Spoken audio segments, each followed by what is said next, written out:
James Wan and I, we've always had this affinity with Mexico because our films always do well. The audiences down there seem to like... Wolfman is the perfect example of that. I believe this movie is more about losing control as a human, as a couple, as a father. So I wanted to ask you your take on what happens in the movie is not necessarily what the movie is about. That's right. Yeah, I mean, I was sort of saying this before, but you're right. It's there. This is a genre film, and it's a scary film, and it's fun, and there's all these jump scares, and it's horror, and you have, all visually, it's sort of exciting. You have all the thrills and the bells and whistles. The thing that was like the North Star for me was the 7 stages of grief. And with having the 7 stages of grief, it's really being an acceptance that you're losing control. You cannot control the situation at all, and you're kind of going through the grieving process. So that was, yeah, it's very much, that's very smart. It's very much about losing, accepting that you're losing control. I think as actors too, what you always want to get to is the heart of stuff, and how my job is to sort of, how can you take these fantastical things that are happening and inject anything, real into it. Right. And, again, these themes of communication, generational trauma, fatherhood, illness, these are all things that I can sort of help inject into a fantastical world. And, you don't need to highlight them, but you just need to know, you just need to feel that they're there. And as long as you feel that they're there, that's what becomes the heart of the film.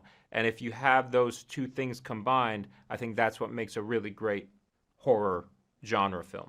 Daddy, he got sick. How you decided to take a look into the POV of, Chris' character. That was unique. I've never seen that. And I was really excited about that. I was like, wow, that's different. That's Great. So I wanted to ask you about the inspiration behind it, and how is that written on script, and how did that you manage to make that on set? I wish I had a copy of the script. I mean, I remember writing in the language of the script, gibberish is now legible English. So I was really trying to illustrate to the reader and to anybody who was going to make the film that these were two different worlds. And I love doing that in a script. I really feel like screenwriting to me is a separate art form. It's almost like I'm writing something to be read, almost novelistic in a way. I know that some people treat screenplays in a very utilitarian way, like it's just a blueprint. The important part is the shooting. But for me, the writing process needs to be enjoyed. And you need to, if the film doesn't get made, I can look at the script and say, well, that's a piece of art unto itself. So I really went to great efforts to describe what you mentioned in the screenplay. That's beautiful. I can wait to have a print copy of that. I know. Trust me, not quite yet, but eventually, sometime in the next few months, I want to have a website where all my screenplays are available for the dozen or so people that are interested in reading them. But because the reason is because I do think screenwriting is a valuable art, and it's not often seen by the public. I was excited, especially when I talked to Leigh and read the script, that that there were stages in this, right? Yeah.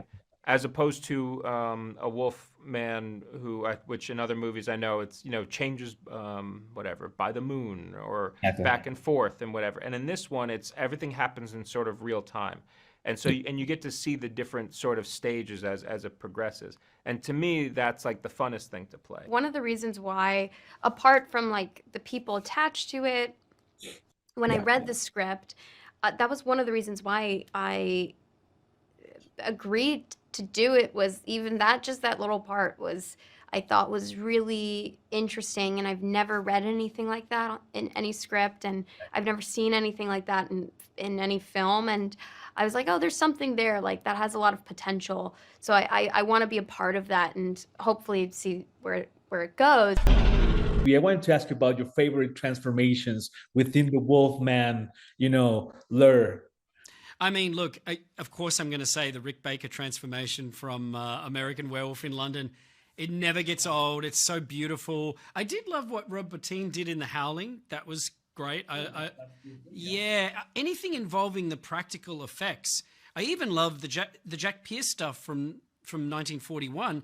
it's aged, but if you think about it in the context of its time, he did such amazing work. And so those would be my top three, like American Werewolf, The Howling, and the original Wolfman.